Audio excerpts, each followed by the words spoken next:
Hi dear students, welcome to Lee Classes. Today we are going to discuss a very wonderful poem of P.B. Shelley, that is Ode to the West Wind. It is very important poem for Core Course 10 Unit 3 for Semester 4. Let us see the critical analysis of this poem. आज हम लोग critical analysis देखेंगे इस कविता की. तो सबसे पहले हम लोग देखते हैं इसका introduction. Ode to the West Wind जो है एक one of the most famous poems of PB Shelley है. इस कविता को लिखा गया था 1819 में ऑटम सीजन के दौरान जब वे फ्लोरेंस में थे. और ये जो पोएम है वो माना जाता है कि ये नोबलिस्ट लिरिक है इंग्लिश लिटरेचर का, यानी बहुत ही उत्कृष्ट प्रकार का लिरिक है. इसमें जो टेस्टिमनी है, जो मुख्यतः आप देख सकते हैं, वो पोएटिक जीनियस एक दिखाई पड़ता है जो शैली सचमुच था. उसके अंदर जो खासियत थी वो यहां दिखाई पड़ता है, that he was really a poetic genius. So this is all about the introduction. Let's go to the next part and the structure of the poem. तो सबसे पहले जानिए कि ये जो पोएम है वो डिवाइडेड है 5 स्टैंजाज में, और आप कैंटोज भी कह सकते हैं इसको. और each stanza is a sonnet form. Actually हर स्टैंजा जो है वो 14 लाइन की एक स्टैंजा है, तो ये सोनेट फॉर्म में है. और the ode consist of 5 sonnets. इसमें 5 सोनेट्स आप देख सकते हैं, चूंकि 5 स्टैंजाज हैं और 5 सोनेट्स हैं, तो it has got 5 sonnets. So every sonnet consist of 4 terza rima, यानी एक 3 लाइन का एक वर्स जो है वो कहलाता है टर्जा राइमा, जिसका यूज यहां पे शैली ने किया है. साथ ही साथ ये ट्रेडिशनल टर्जा राइमा राइम्स जो है वो राइम्ड कपलेट है. The first 3 stanzas are the address of the wind, at the same time the characterization description of the wind. यानी जो पहला 3 stanzas जो हैं वो एक तरह से इशारा किया गया है, एड्रेस किया गया है वेस्ट विंड को. साथ ही साथ उसके कैरेक्टराइजेशन को दिखाया गया है, डिस्क्रिप्शन को दिखाया गया है कि वेस्ट विंड आखिर है कैसा, ये हवा जो है वो उसका नेचर क्या है. So all of 3 stanzas end with the O hear prayer. तो ओ हेयर के साथ एक प्रेयर के फॉर्म में इसकी शुरुआत होती है. सो इस तरीके से स्ट्रक्चर इसका तैयार किया गया है. इसमें जो एलिमेंट्स डाले गए हैं, जो शैली ने डाला है, वो है कि in the 4th stanza we notice personal elements. इसमें पर्सनल एलिमेंट को दिखाया गया है, यानी शुरुआत जो है नेचुरल होती है, लेकिन बाद में यह पर्सनल होती जाती है, इंडिविजुअल होती जाती है. विच penetrates in the poem and Shelley compares himself with the wind. यहाँ पे शैली अपने आप की तुलना वेस्ट विंड से करता है. He makes fervent appeal to the west wind to lift him up as he bleeds falling on the thorns of life. वो कहता है कि मैं जीवन के सैया पर हूँ जिस पर कांटे ही कांटे हैं. वो जीवन को एक कांटों की सैया कहता है, और वह विंड से प्रार्थना करता है कि वह उसे उठाकर ले चले, क्योंकि उसके शरीर से खून बह रहा है. तो इस तरीके से वह प्रार्थना कर रहा है वेस्ट विंड से. जो लास्ट स्टैंजा है वह भी एक प्रेयर है, जो कि एक फोर्सफुल स्पिरिट की तरह विंड को यह प्रे करता है. And to use him for regeneration of humanity. वह चाहता है कि मानवता का पुनः निर्माण हो, फिर से मानवता की शुरुआत हो. Shelley ends on a note of optimism. और इसकी जो अंतिम पंक्ति आप देखेंगे वो है, O wind if winter comes can spring be far behind. वह वेस्ट विंड को आवाज देते हुए कहता है, इफ विंटर कम्स, अगर क्या पतझड़ का मौसम आता है, जाड़े का मौसम आता है, तो क्या स्प्रिंग बहुत दिन तक पीछे रहेगा? नहीं, यानी वसंत का आना भी तय है. इस तरह से नोट ऑफ ऑप्टिमिज्म देखने को मिलता है, यानी वह एक आशावादी कवि के रूप में प्रतीत होता है, दिखाई पड़ता है. So this way elements in the poem can be seen. Further west wind in the eyes of the poet. आगे पोएट की नजर में वेस्ट विंड और क्या क्या है. तो ये जो ऑटमनल वेस्ट विंड है, जो पतझड़ में ये बहने वाली पछिया हवा है, पश्चिमी हवा है, उसे एक पावरफुल फोर्स की तरह दिखाया गया है. शैली ने उसे प्रस्तुत किया है, विच पोजेसेस रिडीमिंग पावर, जिसके पास एक अत्यंत ऐसी शक्ति है, प्रभावशाली शक्ति है, जिसे आप नकार नहीं सकते हैं. It is gigantic, wild, restless power, free and unbounded.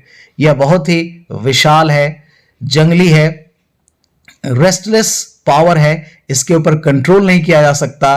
आजाद है, उन्मुक्त है, अनबाउंडेड है, जिसको कंट्रोल नहीं किया जा सकता. Two contrasting aspects of the wind are underlined in the first three stanzas. पहले तीनों स्टैंजाज में अंडरलाइन किए गए जो कंट्रास्टिंग एस्पेक्ट्स हैं उसमें से बताया गया है कि इट्स टेरिफाइंग डिस्ट्रक्टिव पावर. इसको एक डिस्ट्रक्टिव पावर की तरह दिखाया गया है. इट्स जेंटल फोस्टरिंग इन्फ्लुएंस, यह किस प्रकार फॉस्टर भी करता है यानी पालन पोषण भी करता है, इसका प्रभाव भी दिखाया गया है. It is simultaneously a destroyer and a preserver, यह साथ ही साथ एक विनाशक भी है और तारक भी है, पालक भी है, पालन करता भी है. सो ये डिस्ट्रॉयर और प्रिजर्वर दोनों माना गया है शैली की नजरों में. On the earth the wind drives away dry leaves of trees like ghosts from an enchanted fleeing, यानी यहां पे तुलना की गई है वेस्ट विंड की एक पर्सोनिफिकेशन के द्वारा, जहां वो कहता है कि यह एक जादूगर की तरह जो गिरे हुए पत्तियां हैं, सूखी पत्तियां हैं, ड्राई लीव्स हैं, उनको उड़ा कर ले जा रहा है और यह भूतों की तरह उड़ते हुए जा रहे हैं. तो इस तरीके से बहुत ही उत्कृष्ट तरीके से शैली ने इन सारी चीजों को प्रस्तुत किया है, इन एलिमेंट्स को दिखाया है. Mythical power of the west wind, कैसे मिथिकल पावर को दिखाया गया है. तो it also carries the winged seeds, जो पछिया हवा है, पश्चिमी हवा है, अपने साथ उड़ाकर बीजों को भी ले जाती है और deposits them in the dark विंट्री bed, और इन्हें एक तरह से जमीन में सुला देती है. Where they remain buried throughout the winter, जो कि पूरे जाड़े के मौसम तक दबे रहते हैं, एक तरह से बरीड रहते हैं, दफनाए हुए रहते हैं. The same wind will also make them germinate in the spring, लेकिन जैसे ही वसंत ऋतु का आगमन होगा, the same wind will also make them germinate in the spring, और यही हवा जो है फिर उन्हें जीवन देगी और उन्हें जर्मिनेट करेगी, उसमें अंकुरण होगा, वे बाहर निकलेंगे. It also sweeps wild storm clouds along on the firmament from the bottom of the sky to the peak of the sky. West wind ये स्वीप करके ले जा सकता है बादलों को आसमान के उस फलक तक जो कि पहले नीचे दिखाई पड़ते हैं, आसमान के पहले लेयर में दिखाई पड़ते हैं, लेकिन ये ऊपर ले जाए जाते हैं वेस्ट विंड की मदद से. The west wind also makes its mighty influence felt on the sea, समुद्र पर भी इसका बहुत बड़ा प्रभाव दिखाई पड़ता है. It stirs the Mediterranean sea to its depth, एक तरह से यह भूमध्य सागर जो है, मेडिटेरेनियन सी जो है, इसकी गहराई तक इसका प्रभाव दिखाई पड़ता है. यह स्टर करता है इसे, इसमें हलचल मचा देता है.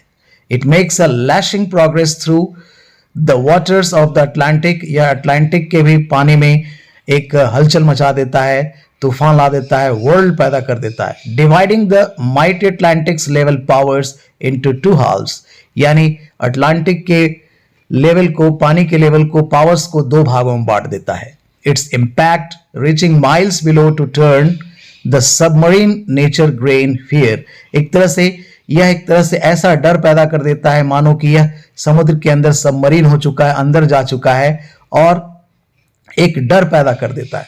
So thus the mythical might of the wind cover the earth, the sky and the seas. तो इस तरह से इसकी जो मिथिकल पावर है वह पृथ्वी को, आसमान को और समुद्र को सबको थर्रा देती है, सबको अपने पावर में ले आती है और अपना प्रभाव सब पर दिखाती है. Use of different figures of speeches, कैसे शैली ने डिफरेंट फिगर ऑफ स्पीचेस का यूज किया है. So ode to the west wind is a lyric, यह एक लिरिक है, फॉर्म ऑफ पोइट्री है.